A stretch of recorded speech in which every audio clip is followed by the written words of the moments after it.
Saudara, hari ini kita sampai pada pembahasan terakhir dari kitab Filipi, yaitu adalah memiliki rasa cukup. Rasa cukup akan materi duniawi ini, bukan rasa cukup atas Yesus Kristus. Kalau rasa cukup akan Yesus Kristus itu nggak boleh pernah ada rasa cukup, kita selalu haus.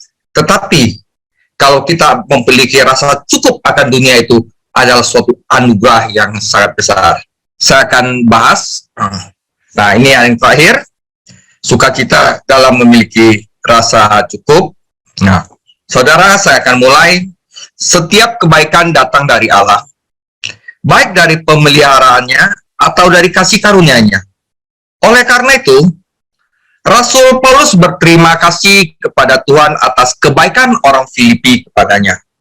Karena Tuhanlah yang memberikan mereka kekuatan dan mengarahkan hati mereka untuk menggunakannya. Mereka telah membantunya sebelumnya, tetapi mereka telah berhenti untuk sementara waktu, dan sekarang mereka mulai lagi. Tuhan benar-benar cukup bagi Paulus. Dia memiliki damai sejahtera Allah di dalam hatinya, dan Allah damai sejahtera menyertai Paulus. Itu tidak berarti bahwa Paulus tidak peka terhadap sikap-sikap orang Filipi. Dia tahu mereka memikirkannya, tetapi mereka tidak memiliki kesempatan. Tetapi sekarang dengan kedatangan Epafroditus, pikiran mereka tentang Rasul yang dikasih itu benar-benar telah mengambil alih. Kasih dan perhatian mereka memperjelas bahwa mereka memikirkannya.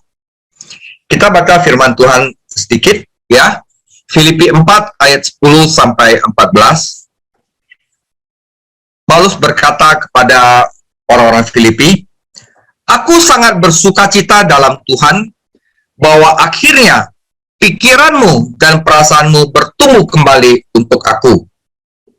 Memang selalu ada perhatianmu, tetapi tidak ada kesempatan bagimu."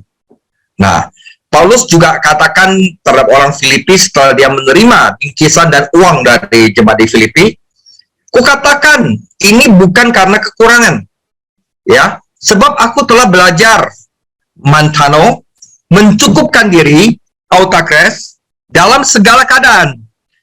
Aku tahu apa itu kekurangan, aku tahu apa itu kelimpahan, dalam segala hal dan dalam segala perkara, tidak ada sesuatu yang merupakan rahasia bagiku." Ini penting juga, menyemai, baik dalam hal kenyang maupun dalam hal kelaparan, baik dalam hal kelimpahan maupun dalam hal kekurangan. Segala perkara dapat kutanggung di dalam Dia yang memberi kekuatan.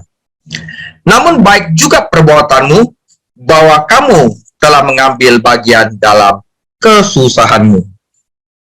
Artinya gini, walaupun dia mendapatkan bagian uang atau barang-barang dari jemaat Filipi, Paulus katakan, "Kamu memberi aku itu bukan karena aku kekurangan, karena aku telah belajar bagaimana mencukupkan diri dalam segala keadaan." Tetapi dia sangat appreciate apa yang jemaat Filipi berikan kepada dia. Nah, di sini jemaat Filipi kasih dia barang, Paulus kasih mereka firman.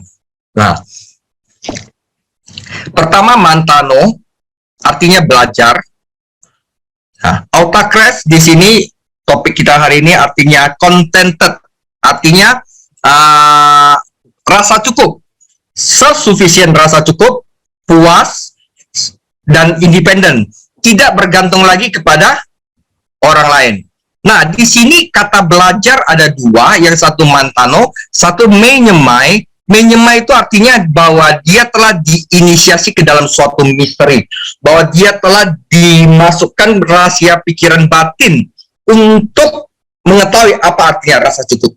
Jadi di sini initiated to the wonderful mystery revelation of learning, untuk belajar menjadi cukup dalam Kristus di setiap bagian dari hidupnya. Ya, jadi ini adalah seperti kayak dia sudah klik gitu, udah dapat rahasia batin atas rasa cukup ini. Nah, rasa cukup ini sangat penting sekali dan sangat berharga sekali. Nah, respon Paulus adalah pengajaran akan rasa cukup. Paulus dengan cepat memberitahu teman-temannya bahwa dia tidak mengeluh. Sukacitanya tidak tergantung pada keadaan atau hal-hal. Sukacitanya datang dari sesuatu yang lebih dalam, sesuatu yang terlepas dari kemiskinan atau kemakmuran. Kebanyakan dari kita telah belajar bagaimana direndahkan. Karena ketika kesulitan datang, kita langsung lari kepada Tuhan. Tetapi hanya sedikit yang telah belajar bagaimana berlimpah. Kemakmuran telah menyebabkan orang percaya lebih banyak kerusakan daripada orang percaya daripada kekurangan. Jadi kata yang diinstruksikan dalam Filipi 4 ayat 12 tidak sama dengan kata belajar dalam Filipi 4 ayat 11. Diinstruksikan berarti diinisiasi ke dalam suatu rahasia. Kata ini digunakan oleh agama-agama pagan dengan mengacu pada rahasia batin. Melalui pencobaan dan ujian, Paulus diinisiasi ke dalam rahasia cukup yang luar biasa, terlepas dari kekurangan atau kemakmuran. Itu adalah kuasa Kristus di dalam dirinya yang memberinya kepuasan rohani, saudara. Saudara, rasa cukup adalah hal surgawi. Itu menjadi milik kita bukan dengan usaha kita, melainkan hadiah dari Tuhan. Jadi di dunia ini nggak ada yang namanya rasa cukup. Itu adalah potongan yang diambil dari pohon kehidupan di surga dan ditanam oleh Roh Kudus di dalam jiwa-jiwa manusia. Itu adalah buah yang tumbuh dari pengenalan akan Allah dan kelahiran surgawi. Rasa cukup adalah hal yang batiniah, saudara. Itu terletak di dalam diri seseorang manusia. Rasa cukup memiliki mata air dan aliran di dalam jiwa manusia. Oleh karena itu saya menyimpulkan bahwa masalah lahiriah tidak dapat menghalangi rasa cukup ini, kepuasan yang diberkati ini. Ini adalah hal spiritual dan muncul dari dasar spiritual, yaitu pengenalan akan kasih Tuhan. Rasa cukup adalah hal yang tetap konstan untuk selama-lamanya. Rasa cukup tidak hanya muncul sesekali, saudara. Seperti beberapa bintang yang terlihat tetapi jarang. Itu adalah temperamen hati yang tenang. Seorang yang begitu puas, seorang yang begitu cukup, akan terus-menerus terlihat dalam corak muka dan jiwanya, saudara. Itu tidak bisa dibohongi. Oke, jadi dia tidak sesekali doang, ya. Moodnya itu akan tenang dan terus. Dan ini kan oleh sebab itu, rasa cukup adalah hal yang sangat berharga. Nah, pelajaran untuk memiliki rasa cukup. Mereka yang belajar untuk menjadi puas dalam segala keadaan tidak bergantung pada siapapun. Seperti Paulus, dia bilang, saya tidak bergantung kepada orang Filipi. Tapi thank you orang Filipi sudah memberikan saya barang, saya menghargai kasih mereka. Butuh proses panjang bagi Paulus untuk mempelajari hal ini. Sekarang dia bisa mengatakan bahwa dia telah belajar, telah berhasil. Ini adalah pelajaran yang kita semua perlu pelajari, memiliki rasa cukup dan pada saat yang sama tidak bergantung pada orang lain, saudara. Ada orang yang punya banyak uang, tapi tidak pernah merasa puas memiliki rasa cukup. Itu karena mereka tidak pernah merasa cukup, karena mereka berusaha untuk memuaskan semua keinginan mereka yang tak terpadamkan. Ada orang lain yang memiliki harta pas-pasan, bahkan sangat sedikit, namun dapat merasa puas. Mereka puas secara harafiah berarti memiliki rasa cukup.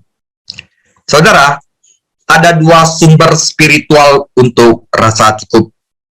Ketika Anda sepenuhnya bergantung pada Tuhan, Anda puas dengan apa yang Dia kirimkan kepada Anda, apakah itu kekurangan atau kelimpahan. Jika Anda percaya kepada Tuhan, Anda dapat mengandalkan janji Tuhan dan yakin bahwa roti dan air Anda berasal dari Tuhan. Saat orang percaya mempertahankan persekutuannya dengan Kristus, kuasa Allah ada di sana untuk melihat dia melaluinya. Saya puas dalam kecukupan di dalam Kristus, kata Paulus. Saudara, sekarang kita belajar dua hal yang sangat penting, dua sumber spiritual yang dapat kita gunakan agar kita memiliki rasa cukup untuk tugas-tugas kehidupan. Ada dua. Yang pertama adalah the providence of God. Berarti kita belajar tentang pemeliharaan Tuhan. Yang kedua adalah the promise of God, yaitu kita harus belajar tentang janji Tuhan. Kalau kita yakin akan ini dua, kita akan memiliki rasa cukup. Tapi rasa cukup itu bukan karena kita mau, karena diberikan oleh Roh Kudus ke dalam hati kita. Oke, saya mulai hal yang pertama, the providence of God, pemeliharaan Tuhan. Saudara, pernahkah Anda tersandung ke dalam situasi di mana Anda merasa bingung dan tidak pada tempatnya? Ternyata Anda berada di tempat yang pada waktu yang tepat. Pernahkah Anda dianiaya dan merasa bahwa semuanya berjalan salah hanya untuk mendapatkan yang terbaik, saudara?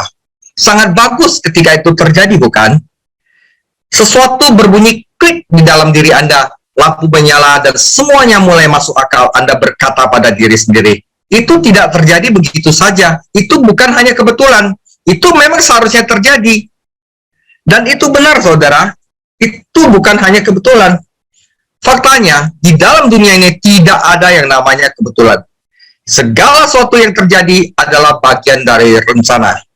Ini berlaku untuk saat-saat ketika segala sesuatunya berjalan dengan cara khusus, dan itu juga benar di setiap momen lainnya.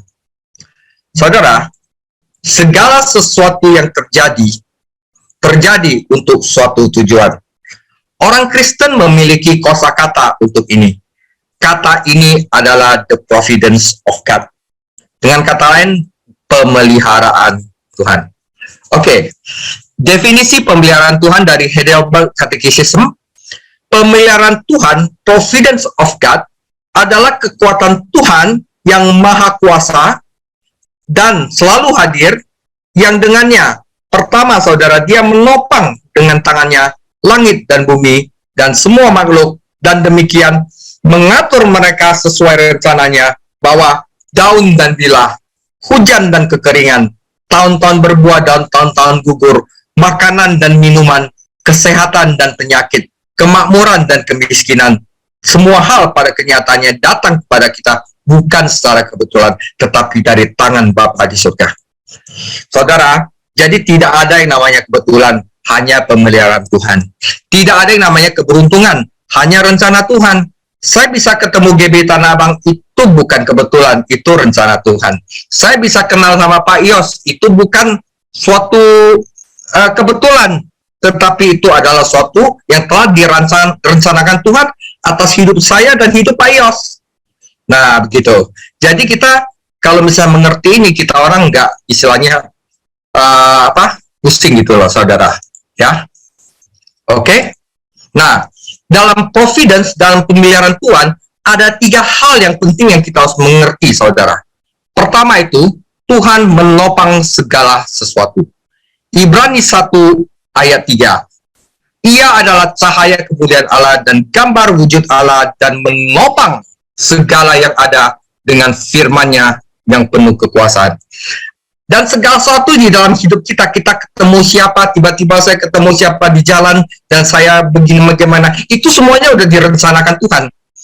Ya, Tuhan itu merencanakan, mengatur segala sesuatu.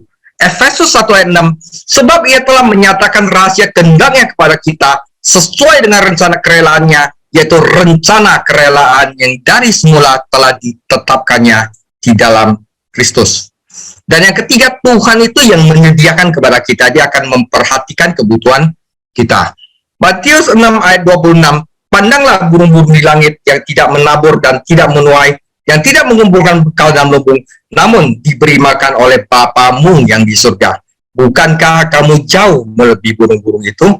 Nah, jadi kalau kita mengerti bahwa kita pasti dipelihara Tuhan, kita ada rencana di dalam Tuhan, dan kita semua ditopang oleh kekuatan yang maha kuasa, mengapa kita istilahnya nggak sukacita? Ya, oleh karena itu, rasa cukup itu datang dari pengetahuan kita bahwa segala sesuatu itu semuanya berasal dari Bapa di surga. Saudara, pemeliharaan Tuhan itu benar-benar mencakup segalanya. Seringkali cara kerja Tuhan itu rahasia. Kadang-kadang kok kita susah itu, kita tidak mengerti, itu rahasia. Kita tidak tahu persis bagaimana semuanya cocok satu sama lainnya. Bahkan jika ada detailnya, ada rahasia, hasil dari rencana itu, saudara-saudara, perhatikan hasil dari rencana Allah bagi anaknya itu bukanlah rahasia. Hasilnya adalah kebaikan tertinggi bagi umat Allah. Ayatnya adalah di Roma 8 ayat 28. Kita tahu sekarang bahwa Allah turut bekerja dalam segala sesuatu untuk mendatangkan kebaikan bagi mereka yang mengasihi Dia, yaitu bagi mereka yang terpanggil sesuai rencana Allah. Saudara, apakah Anda mencintai Tuhan Yesus? Pernahkah Anda mendengar panggilannya dalam Yesus Kristus? Sudahkah Anda menemukan tujuannya bagi Anda sebagai anak Allah? Jika demikian, Anda dapat yakin bahwa Dia mengerjakan semua hal bersama-sama untuk kebaikan Anda. Karena itu Anda tidak perlu khawatir lagi. Anda tidak perlu rasa kayak Anda tidak diberi makan oleh Bapa di surga. Santai aja, saudara. Nah, saudara, providence itu berasal dari kata po dan video.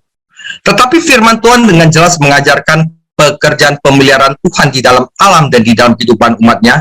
Kata pemeliharaan berasal dari dua kata Latin, yaitu pro, artinya sebelum, dan video. Video itu artinya melihat. Jadi pemeliharaan Tuhan secara sederhana bahwa Tuhan telah melihatnya terlebih dahulu. Segala yang terjadi di dalam hidup kita, Tuhan itu udah tahu lebih dahulu. Ini tidak berarti bahwa Tuhan hanya mengetahui sebelumnya, karena pemeliharaan melibatkan lebih banyak lagi. Ini adalah pekerjaan Tuhan di muka bumi untuk mengatur keadaan dan situasi untuk memenuhi tujuannya. Nah, saudara, kisah akrab Yusuf dan saudara-saudaranya menggambarkan arti pemeliharaan. Saudara-saudara Yusuf iri padanya dan menjualnya sebagai budak ketika dia berusia 17 tahun. Dia dibawa ke Mesir dan di sana Tuhan menyatakan bahwa 7 tahun kelaparan akan datang setelah 7 tahun kelimpahan. Melalui interpretasi Yusuf tentang mimpi Firaun, Yusuf diangkat menjadi penguasa kedua di Mesir. Setelah 20 tahun berpisah, saudara-saudara Yusuf berdamai dengan dia dan mereka mengerti apa yang telah Tuhan lakukan. Kejadian 4:5, tetapi sekarang janganlah bersusah hati dan janganlah menyesali diri, karena kamu menjual aku di sini, sebab untuk memelihara kehidupanlah Allah menyuruh aku mendahului kamu. Jadi tujuan Allah untuk Yusuf itu agar Yusuf memelihara kehidupan. Akhirnya Yusuf barusan mengalami begitu banyak pencobaan. Kejadian 50:20, memang kamu telah mereka-rekakan yang jahat terhadap aku, tetapi Allah telah mereka-rekaannya untuk kebaikan, dengan maksud melakukan seperti yang terjadi sekarang ini, yaitu memelihara hidup suatu bangsa yang besar. Inilah pemeliharaan Allah. Tangannya mengatur dan mengatur urusan kehidupan. Paulus mengalami pemeliharaan ilahi di dalam hidup dan pelayanannya. Tuhan dalam pemeliharaannya telah menyebabkan gereja di Filipi menjadi prihatin dengan kebutuhan Paulus, dan itu pada saat Paulus paling membutuhkan kasih mereka. Jadi kita santai aja, Tuhan pasti memberikan kasih kepada kita pada saat yang tepat, saudara. Nah, pemeliharaan Tuhan dalam kisah Yusuf, pertama, Yusuf memimpikan rencana Tuhan untuknya. Disukai oleh ayahnya, tetapi dibenci oleh saudara-saudaranya. Dijual sebagai budak, di sana unggul sebagai budak untuk Potifar. Dijebak untuk pencobaan pemerkosaan tante Potifar. Unggul sebagai tahanan teladan dan menjelaskan mimpi kepada sesama tahanan, dilupakan oleh sesama tahanan. Pada akhirnya dipromosikan untuk memerintah Mesir dan menyelamatkan umat Allah. Ini adalah pemeliharaan Allah, saudara. Jadi dalam 20 tahun itu mungkin Yusuf merasakan, waduh, apa gunanya saya ya jadi budak itu. Tetapi kalau kita ada di dalam rencana Allah, kita nggak usah jadi beban, santai aja. Allah pasti memelihara hidup kita, saudara. Saudara, ingat saudara, tidak ada yang terlalu besar bagi perintah Tuhan. Jadi masalah saya terlalu besar, siapa yang bisa bacakan? Masalah saya kayaknya tidak mungkin, saudara. Tidak ada yang terlalu besar bagi perintah Tuhan. Daniel 4:35, semua penduduk bumi dianggap remeh. Dia berbuat menurut kehendaknya terhadap bala tentara langit dan penduduk bumi. Tidak ada seorang pun yang dapat menolak tangannya dan berkata, apa yang kau buat? Pada waktu akal budiku kembali padaku, kembali juga kepadaku kebesaran dan kemuliaanku untuk kemasyhuran kerajaanku. Yesaya 54:16, sesungguhnya akulah yang menciptakan tukang besi yang mengembus api dan menghasilkan senjata kecakapannya. Tetapi akulah juga yang menciptakan pemusnah untuk merusakannya. Setiap senjata yang ditempa terhadap engkau tidak akan berhasil dan setiap orang melontarkan tuduhan melawan engkau dalam pengadilan, dan akan engkau buktikan salah. Inilah yang menjadi bagian hamba-hamba Tuhan dan kebenaran yang mereka terima padaku. Demikianlah firman Tuhan. Saudara tidak usah khawatir karena tidak ada yang terlalu besar bagi Tuhan. Dan juga tidak ada yang terlalu kecil bagi perhatian Tuhan. Lukas 12 ayat 6. Bukankah burung pipit dijual 5 ekor 2 duit? Sungguh pun demikian tidak ada seorang pun daripadanya yang dilupakan Allah. Bahkan rambut kepalamu pun terhitung semuanya. Karena itu jangan takut, karena kamu lebih berharga daripada burung pipit. Matius 18 ayat 12. Bagaimana pendapatmu? Jika seorang mempunyai 100 ekor domba dan seekor di antaranya sesat, tidakkah ia meninggalkan yang 99 ekor di pegunungan dan pergi mencari yang sesat itu? Dan aku berkata kepadamu, sesungguhnya jika ia berhasil menemukannya, lebih besar kegembiraannya atas yang seekor itu daripada atas yang ke-99 ekor yang tidak sesat. Demikian juga Bapamu yang di sorga tidak menghendaki supaya seorang dari anak-anak ini hilang, saudara. Jadi tidak ada yang terlalu kecil bagi perhatian Allah Bapa. Aduh, saya ini kurang banget, saya nggak ada bagus-bagusnya, saya tidak bisa memberikan apa kepada Allah Bapa. Apakah Allah Bapa memperhatikan engkau? Yes, saudara. Burung pipit di sini diperhatikan oleh Allah Bapa.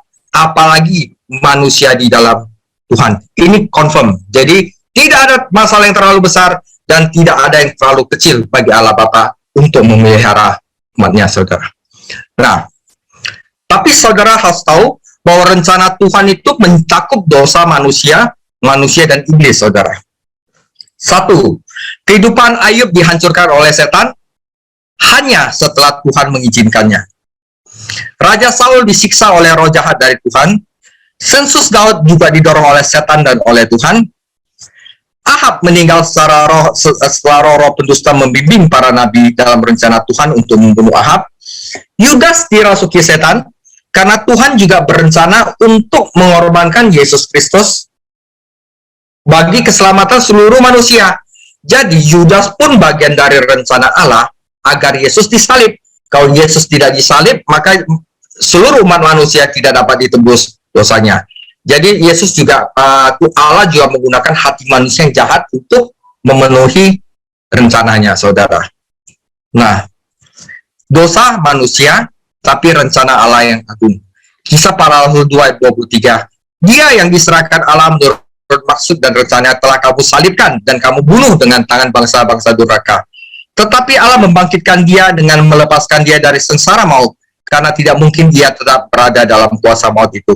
Kisah Para Rasul 4, 27-28.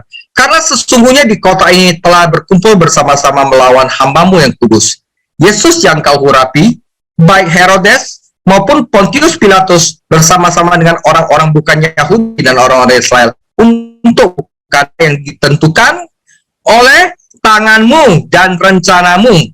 Jadi apa yang dilakukan Herodes, apa yang dilakukan Pontius Pilatus, apa yang dilakukan orang-orang bukan Yahudi dan orang Israel untuk membunuh Yesus, itu semua sudah ada dalam rencana dan ketetapan Bapa di surga sebelumnya.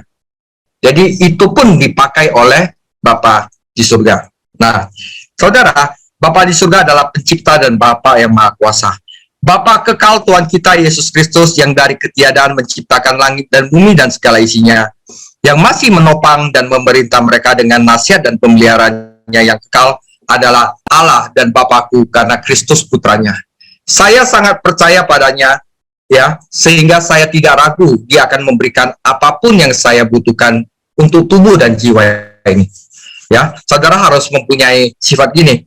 Saya sangat percaya kepada Allah Bapa, sehingga saya tidak ragu akan memberikan apapun yang saya butuhkan untuk tubuh dan jiwa ini, dan dia akan mengubah saya menjadi baik apapun kesulitan yang dia kirimkan kepada saya di dunia yang menjadikan ini. Dia mampu melakukan ini karena dialah Tuhan yang maha kuasa. Dia ingin melakukan ini karena dia adalah Bapa yang setia. Katekimus Heidelberg A.26, saudara.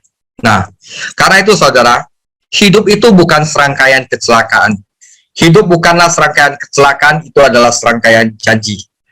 Allah dalam pemeliharaannya dalam Mazmur 32 ayat 8 Aku hendak mengajar dan menunjukkan kepadamu jalan yang harus kau tempuh. Aku hendak memberi nasihat, mataku tertuju padamu. Abraham menyebut Allah Jehovah Jireh, yang berarti Allah menamai tempat itu Tuhan yang menyediakan. Sebab itu sampai sekarang dikatakan orang, di atas gunung Tuhan akan disediakan. Tuhan Yesus adalah sebagai gembala agung, di mana Yohanes 10:4, jika semua domba-dombanya telah dibawanya keluar, ia akan berjalan di depan mereka, dan domba-domba itu mengikuti dia karena mereka mengenal suaranya. Inilah pemeliharaan Tuhan, sumber kepuasan yang luar biasa dan yang akan menghasilkan rasa cukup, saudara.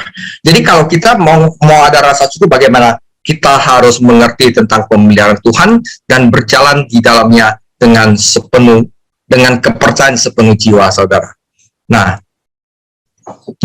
pengetahuan ini akan memberikan rasa cukup, mendorong memiliki rasa cukup.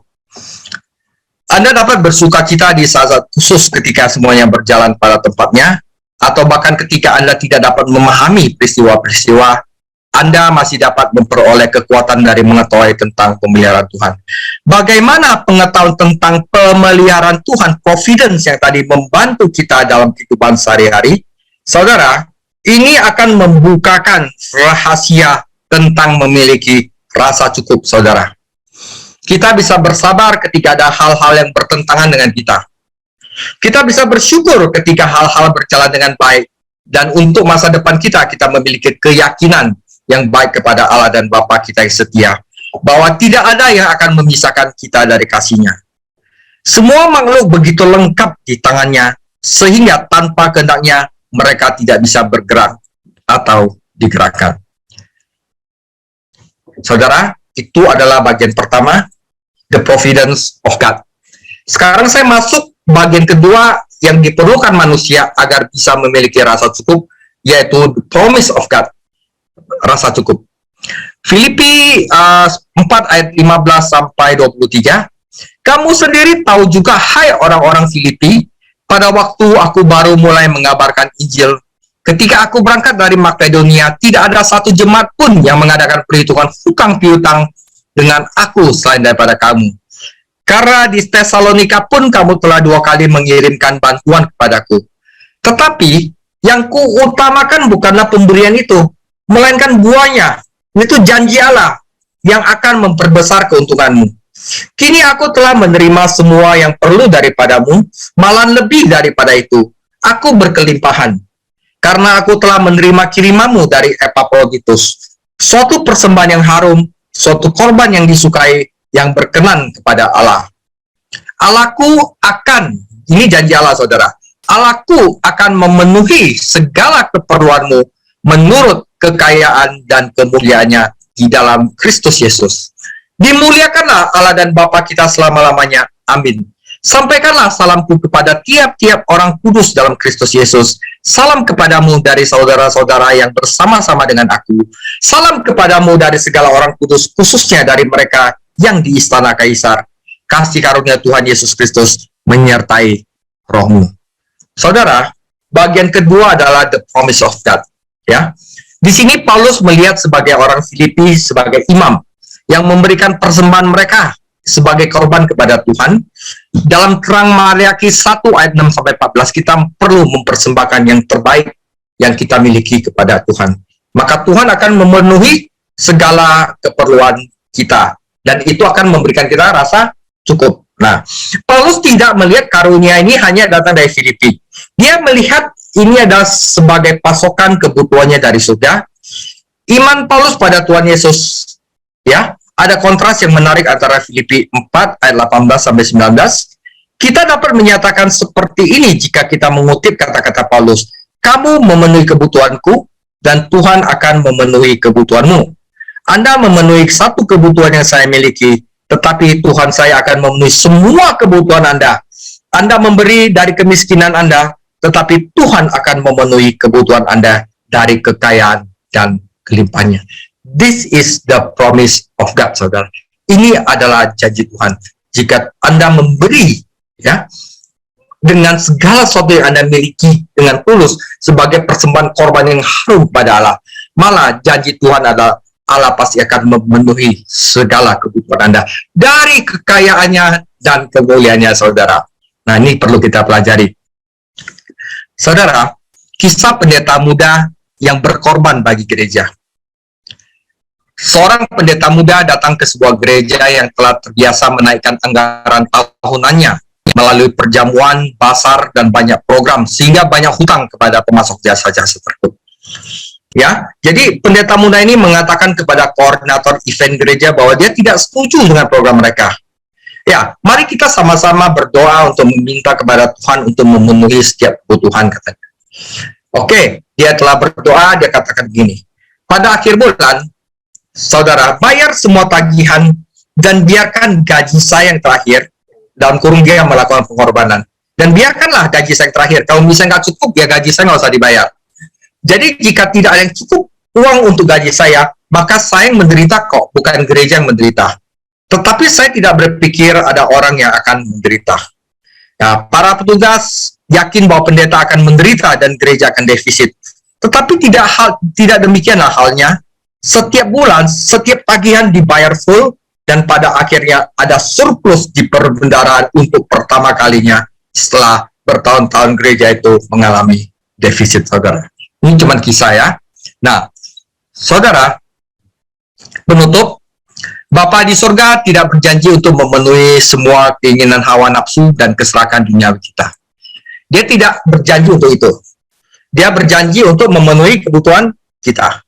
1 Yohanes 2:16, sebab semua yang ada di dalam dunia, yaitu keinginan daging, keinginan mata, dan serta keangkuhan hidup, bukan berasal dari Bapa, melainkan dari dunia, dan dunia ini sedang lenyap dengan keinginannya, tetapi orang melakukan kehendak Allah tetap hidup untuk selama-lamanya.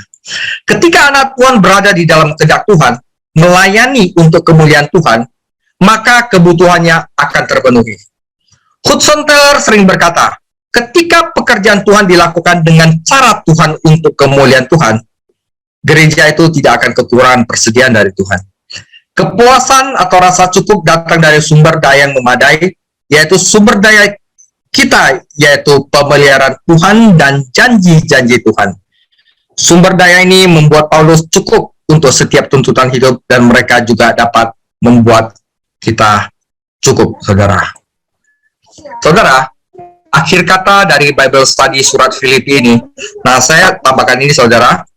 Setelah Anda menyelesaikan studi Anda terhadap surat Filipi yang menarik dan praktis ini, saudara jangan kehilangan apa yang telah Anda pelajari.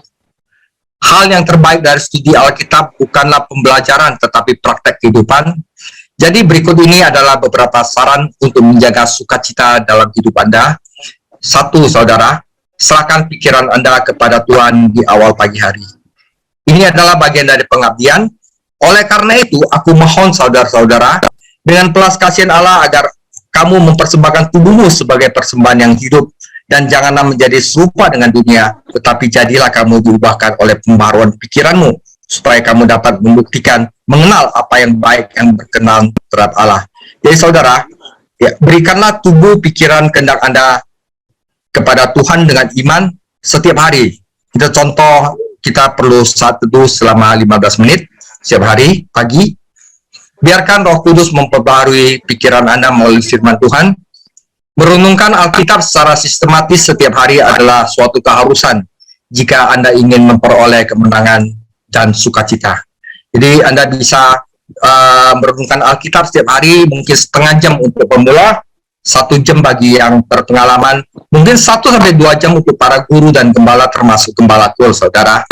Renungkan Alkitab kira-kira segitu tiap hari. Nah, saudara, saat Anda berdoa, mintalah Tuhan memberi Anda pada setiap hari pikiran tunggal, pikiran yang rendah hati, pikiran yang rohani, dan pikiran yang secure. Saat Anda merenungkan jadwal hari itu, pastikan bahwa tidak ada yang Anda rencanakan yang merampas sukacita yang Tuhan ingin Anda miliki. Mungkin Anda harus bertemu dengan seorang yang tidak terlalu Anda sukai.